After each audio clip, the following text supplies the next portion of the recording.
Привіт всім! В цьому відео поділюся з вами рецептом дуже смачного пирога зебра, який дістав таку назву за свій вигляд. Адже завдяки білому і коричневому тісту цей пиріг в розрізі має полоси, які дуже схожі на смужки на зебрі.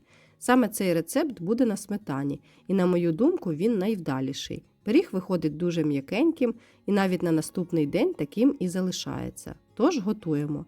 Нам знадобиться 4 яйця, по 150 г цукру та сметани, 100 г рослинної олії, 200 г борошна, плюс ще 40 г, сіль дрібка, ванілін на кінчику чайної ложки, 10 г розпушувача та 30 г какао-порошку. В глибоку мисочку розбиваємо яйця.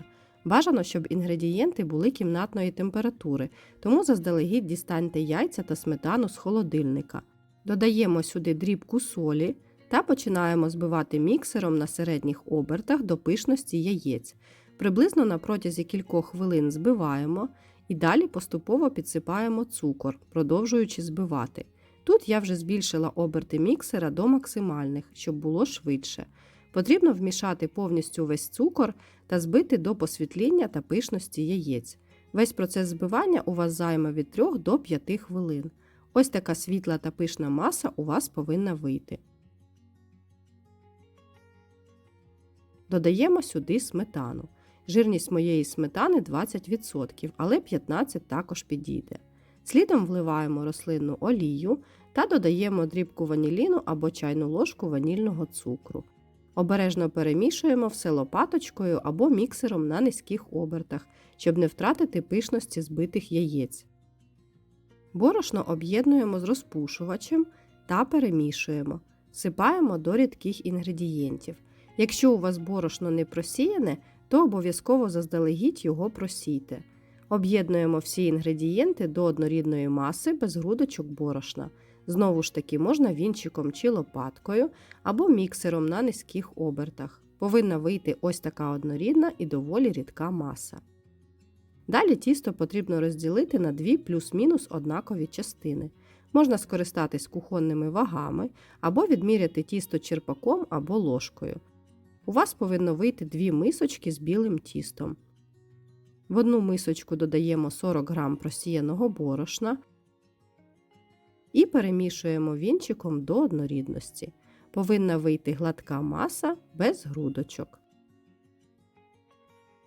В іншу мисочку з білим тістом додаємо какао-порошок, але його обов'язково потрібно просіяти через сито, щоб запобігти грудочок какао у готовому виробі. Гарно все перемішуємо до однорідної маси без грудочок. Далі нам знадобиться форма для випічки діаметром 22 см. Дно я застелила силіконізованим пергаментом, тому форму нічим змащувати не буду. Якщо ви не впевнені в своєму пергаменті, то краще попередньо змастіть дно форми олією чи вершковим маслом. Викладаємо по центру форми по 2 столові ложки тіста. По черзі викладаємо спочатку біле тісто, потім коричневе. Тут вам знадобиться 2 ложки, одна для білого, а інша для коричневого тіста, щоб при викладанні воно не перемішувалось між собою.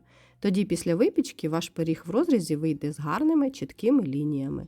Весь процес доволі довгий, займає хвилин 5, тому я прискорила відео, щоб для вас він пройшов за хвилину. Якщо вам подобаються мої відео, то не забувайте, будь ласка, про вподобайку та підпишіться на мій канал. Це буде для мене найкращою подякою. Якщо тісто трошки з'їжджає в сторону, то відцентровуйте його, злегка нахиляючи та прокручуючи форму. Коли залишається по 3-4 столові ложки тіста, то викладаємо вже по 1 столовій ложці кожного виду тіста. І знову злегка нахиляємо форму, щоб пиріг вийшов з рівним візерунком. Далі підготуємо дерев'яну шпажку та серветку і будемо робити візерунок. Проводимо шпажкою від країв до центру, ніби розділяючи пиріг на 4 рівні частини. Після кожного разу протирайте шпажку серветкою, щоб тісто не змішувалось між собою. Далі знову ж таки від країв до центру ведемо шпажку, розділяючи кожен з 4 сегментів ще на 2. І завершальний етап візерунку. Тепер навпаки, від центру до країв розділяємо кожен з сегментів навпіл. Таким способом виходить дуже гарний візерунок, чимось нагадує квітку. Ставимо випікатися у попередньо розігріту до 170 градусів духовку, режим вверх-низ на 45-50 хвилин. Мій пиріг готовий, я випікала його 45 хвилин. Готовність перевіряємо дерев'яною шпажкою по центру, вона повинна виходити повністю сухою. Даємо пирогу охолонути в формі хвилин 5 і далі проходимось по краям форми ножем та можемо знімати кільце. Перевертаємо та знімаємо дно форми та пергамент. Якщо у вас звичайна форма, так само пройдіться по краям ножем, щоб пиріг легше виймався. Залишаємо його повністю охолонути. Такий пиріг майже завжди виходить з тріщинкою на верхівці та піднімається горбиком, тому форму для такої кількості інгредієнтів раджу брати саме 22 або 23 см. Так він вийде рівнішим.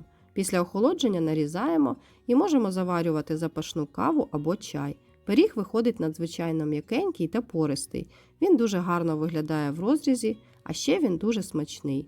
Спробуйте приготувати пиріг зебра по такому рецепту та діліться в коментарях своїми враженнями. Готуйте з душею і до зустрічі!